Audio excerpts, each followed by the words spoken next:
la couette est un des éléments essentiels pour bien dormir. Literie Confort Malmedy vous en propose un très grand choix, comme la couette en laine Lanado, un produit naturel et régional. Avec des conseils personnalisés, vous êtes paré pour des nuits de qualité. Literie Confort Malmedy à côté du Quick, toujours plus de choix en matelas, lits, oreillers et couettes à tous les prix. Fermé le mardi. Tous en selle avec Big Mat J&Bo Darrouet. Profitez de votre jardin et rafraîchissez vos extérieurs avec nos offres folles du Folder Printemps. Des dalles de terrasse aux pierres naturelles, des margelles au plancher bois ou composite, des écrans de jardin au carport, sans oublier les articles du magasin, jusqu'à moins 55% de remise jusque fin avril. Big Mat J&Bo Darrouet à l'entrée de Malmedy. Pour particuliers et professionnels, bien plus que des matériaux. Info dans notre folder, notre site internet et sur Facebook. Notre région, notre passion. Le Galfagno-Temblève, un outil de dynamique territoriale au service d'une région d'exception. L'initiative de l'ASBL au Temblève et des communes de Ouem, Malmedy, Stavelot et Stoumont. Impact FM présente le Galfagno-Temblève. Et nous sommes en direct bien sûr sur Impact FM, Impact News. Il est temps pour nous de retrouver la séquence hebdomadaire du Galfagno-Temblève. Cette rubrique qui permet bien sûr aux différents porteurs de projets du Gal et bien de faire le point chaque semaine sur l'avancée des projets. Nous allons donc parler communication ce matin de quelques dates des relations des autres avec les autres du Gal et du réseau Wallon, PAC. Et pour mieux comprendre, bien sûr, nous recevons ce matin Frédéric Chesley. Bonjour Frédéric. Bonjour à toutes et à tous. Coordinateur du Galfagno-Temblève et chargé bien sûr du projet Demain, une éco-vallée pour tous, Frédéric. Ah oui, mais merci Patrick, vous avez dit les mots essentiels en fait. Communication, relations et réseau. C'est bien ça, c'est bien la base du projet qui complète la coordination en termes de mise en récit et de mise en réseau bien nécessaire dans notre époque actuelle. Alors tout d'abord, un petit rétropédalage. Nous sommes en 2022. Dans les 57 pré-projets reçus dans le cadre de ce processus LEADER, donc soutenu par la Wallonie et cofinancé par l'Europe, outre la biodiversité, les ressources en bois et en eau, le lien social, l'économie et l'emploi, il y a un mot qui est revenu très souvent. C'est le mot fierté. Fierté de faire partie de ce territoire et vouloir contribuer à en préserver le bien-vivre. Alors il y a eu plusieurs séances d'ateliers collaboratifs. Pour rappel, il y en a eu 3, alors qu'une seule était obligatoire. Donc les participants se sont mis d'accord, à l'âge, mais à l'unanimité quand même, sur une appellation générique qui réunirait l'ensemble des projets sous une coupole de communication. Ouais, je vous le donne en mille, c'est Demain, une éco-vallée pour tous. Alors le préfixe éco correspondant à économique et écologique. Le pour tous favorisant l'inclusion et l'ouverture et au-delà de la supracommunalité, la vallée de l'Orblève et ses affluents. Donc il est évident qu'au travers de nos différentes lunettes et vitesses d'exécution liées au système dans lequel on évolue, c'est logique, les interactions et les intérêts sont différents. Donc en gros, rien n'est simple. Néanmoins, qu'est-ce qui nous lie ? Eh bien, cette fierté, cette appartenance pour le territoire, composée de plusieurs communes, peu importe la langue finalement. Et c'est donc sur cette base qu'Au-Temblève a déposé la candidature du Galfagno-Temblève avec ce libellé Demain, une éco-vallée pour tous. Certainement. Alors Frédéric, en quoi consiste ce projet éco-vallée ? Oui, il faut d'abord bien comprendre qu'il se décompose en 3 phases. Il s'agit non seulement du projet de communication du Galfa, donc Galfagno-Temblève, bien faire et faire savoir, mais aussi d'un suivi administratif qui est celui-là nettement moins visible entre les différents opérateurs et l'administration au travers d'un site web complet et d'une interface de gestion simplifiée qui, elle, verra le jour d'ici la fin de l'année après les procédures de marché public. Et au terme de la programmation, soit on est en 2027, un événement de clôture qui mettra en avant tous les projets et les avancées concrètes réalisées. Alors, comme la plupart des projets, les actions ne se construisent pas comme ça, comme les champignons à l'automne. Ça se construit petit à petit avec des résultats qui seront comme la partie émergée d'un iceberg. Alors, niveau communication, la priorité est au partenariat avec les médias locaux. Alors, on le vit ici, et on a beaucoup de plaisir d'ailleurs. Outre les billets réguliers dans le Vlan Éco, les auditeurs ont l'occasion donc de prendre connaissance en primeur des avancées des différents projets. Chaque semaine, hors vacances scolaires ou impératifs d'actualité, tous les mercredis à 8h40. J'en profite pour vous avertir que le prochain aura lieu après les vacances de Pâques, donc le 14 mai, avec Dorine, que je pense que notre Pat prend un petit repos mérité avant. Alors, si vous n'avez pas eu l'occasion de l'écouter en direct ou de le revoir sur Impact News, donc sur Facebook, les podcasts correspondants sont consultables et téléchargeables sur le site galfa.be, mais aussi sur celui de Haut-en-Blève, dont les membres participent majoritairement au financement de la quote-part locale, aux côtés du Cercle Intermis et des communes de Wem, Malmedy, Stavelot et Stoumont. J'en profite d'ailleurs encore pour les remercier, pour nous encourager et encourager cette fierté territoriale. Ce projet, c'est aussi l'occasion de créer des liens, de rassembler sans pour autant faire ce qui se fait déjà, évidemment, si je comprends bien. Oui, c'est ça. Donc il faut pas faire le réinventer la roue non plus. Donc c'est créer des ponts. Alors pour un architecte pour qui j'ai une pensée, ça prend tout son sens. C'est vraiment créer des ponts et mettre autour d'une même table des personnes qui fondamentalement ne se seraient peut-être jamais adressé la parole, mais dont les fonctions au sein du territoire s'avèrent complémentaires et au minimum inspirantes l'une pour l'autre. Alors là, si on fait un rapide point par projet, parce que c'est intéressant, bon, c'est incomplet, vous en doutez, mais on a 15 minutes, pas 3 jours. C'est au niveau de l'emploi. Par exemple, Stéphanie, pour l'Académie Innovation et Formation du Cercle Intermis, s'est occupée à collecter et synthétiser un nombre impressionnant de demandes d'entreprises. Donc il y en a quand même un bon millier sur notre territoire des 4 communes. Et de croiser cela avec la réalité des opérateurs institutionnels qui ont également leurs obligations et leurs besoins. C'est un véritable chaînon manquant qui est en train de se créer pour améliorer le taux d'employabilité.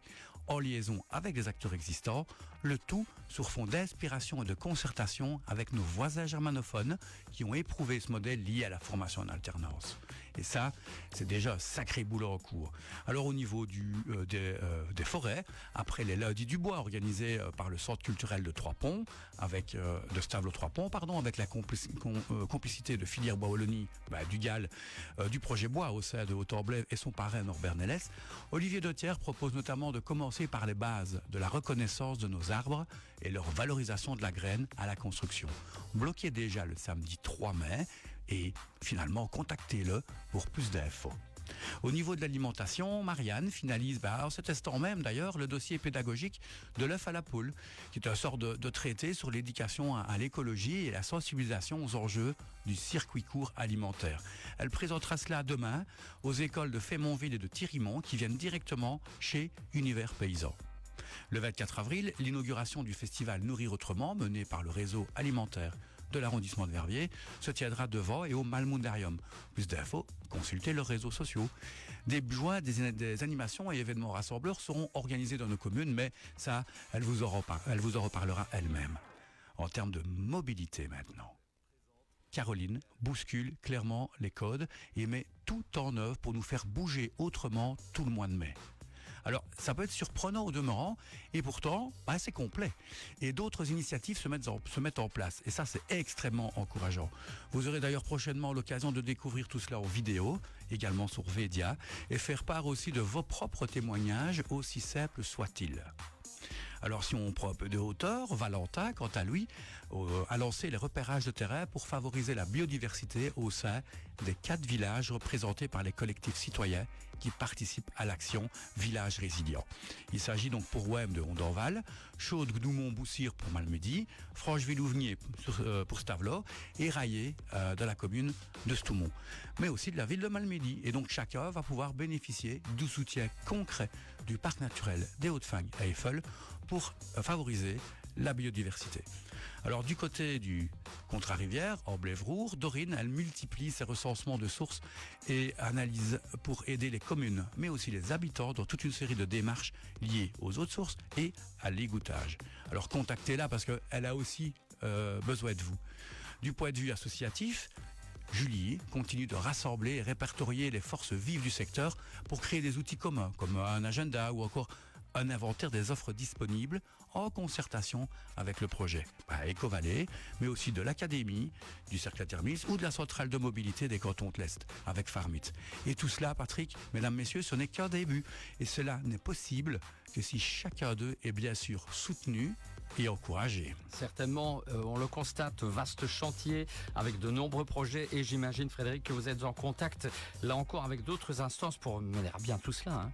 Bah oui, parce qu'on le dit, on l'a vu assez, hein, on est rien sur les autres, on est toujours tout seul, mais ensemble on va plus loin, et ça c'est pas qu'une grande phrase, hein, parce que votre GALFA, parce que c'est votre groupe d'action locale, il faut pas l'oublier, fait partie d'un réseau de 21 GAL en Wallonie, qui couvre 55% du territoire wallon. Ça représente plus d'1 million d'habitants finalement et des centaines de projets en faveur du développement durable des territoires ruraux. C'est comme pas rien.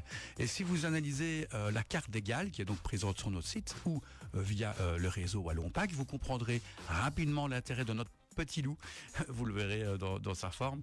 Bon, c'est une interprétation de ma part, mais regardez, parce que ce petit loup est assez sympa et il permet ni plus ni moins de réunir et de faire la jonction entre les deux GAL germanophones, entre Vestdregueux et les 100 villages en avenir, le GAL Pays de Herve, le GAL Condruse et le GAL Pays de Lourdes. Alors nous nous voyons lors de réunions intergales, on se voit aussi en G21 ou encore même de manière informelle, en créant des liens nécessaires entre les chargés de mission d'un projet similaire. Alors ça peut paraître beaucoup d'infos, et c'est vrai, mais il y en a qui concernent directement nos communes. Donc ça permet de ne pas répéter les mêmes erreurs finalement d'un territoire à l'autre, et de gagner en efficacité dans l'intérêt du territoire, et aussi avec de l'argent public. Donc nous échangeons sur les problématiques communes, et sommes en contact avec les différentes administrations de tutelle.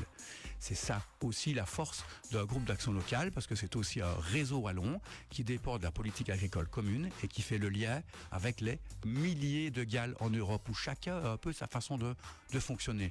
Alors pour en savoir plus, le mieux, allez visiter le site Réseau WallonPac pour mieux comprendre cet outil de dynamique territoriale qui est honnêtement méconnu. Je le découvre aussi de jour en jour et c'est d'une efficacité et d'une force incroyable.